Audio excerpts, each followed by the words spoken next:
Türkmen-Amerikan İşeğurlar Geňeşiniň ýerine ýetiriji direktory iki taraplyň hyzmatdaşyň ilertülýän orlaryny ara-ara maslahatlaşmaga döredilýän mümkinçiligi üçin hormaty prezidentimide tüý türekden hoşallyk bildirip, Amerikanyň Birleşik Ştatlarynyň işeğur toparlarynyň ykdysat taýdan okgunly üsýän Türkmenistan bilen gatnaşyklary mundan meýlekde işleňleşdirmäge gyzyklanyny bildirýänini aýtdy. Erik Stewart yurdumda her gedek saparlan gelende Aşgabatyň binagarlyk keşfiniň hasy gözelleşýäniniň şaýady bolýanyny beledi. Şeýlegem işeğur dürli derejelerde amala aşyrylýan ýylary saparlaryň iki taraplyň gatnaşyklary ösdürmäge ýardym berýänini aýdyp, hormaty prezidentimiň geçen ýyl Amerikanyň Birleşik Ştatlaryna amala aşan saparynyň başynda prezident Donald Trump bilen geçiren duşşugynyň mühim ähmetini beledi. Hormaty prezidentimiz hoşnýetli sözler üçin minnetdarlyk bildirip, Türkmen-Amerikan İşeğurlyk Geňeşiniň maslahatynyň Türkmenistan bilen Amerikanyň Birleşik Ştatlarynyň arasynda hyzmatdaşyň geljekki uğurlary boýunça pikir alşmagy gowy mümkinçilik töredenligine anan bildirdi. Duşşuň başyna bellenşi ýaly. Türkmenistan Amerikanyň Birleşik Ştatlary bilen ýola goýulan dostlukly gatnaşyklary ösdürmäge uly ähmet berýär. İki ýurdun arasynda gatnaşyklar diň hukukly hyzmatdaşlyk, ýödary hormat goýmak we ananşmak ýürelgeleri esasyna alınıp barlýar. Soňky ýyllarda Türkmen-Amerikan döwletlari hyzmatdaşlygynyň işleňleşmegi, ýola goýulan gatnaşyklary hasy ösdürmäge itergi berýär.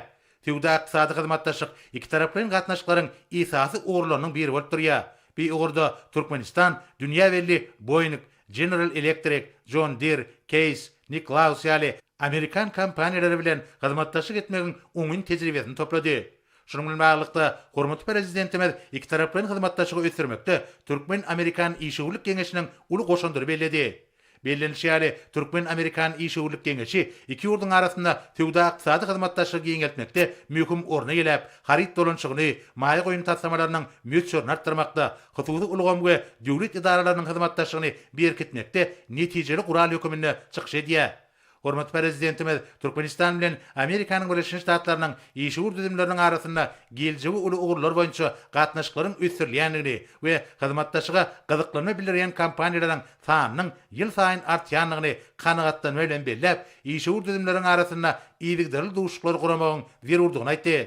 Şoň bilen baglanykda döwlet başlarymyz Türkmenistanyň Amerikan kompaniýalary bilen ýödary behwiti hyzmatdaşlygyny giňeldirmegini gollaýanlygyny we olaryň anyk tekliplerine seretmäge taýýardygyny tasdiklady.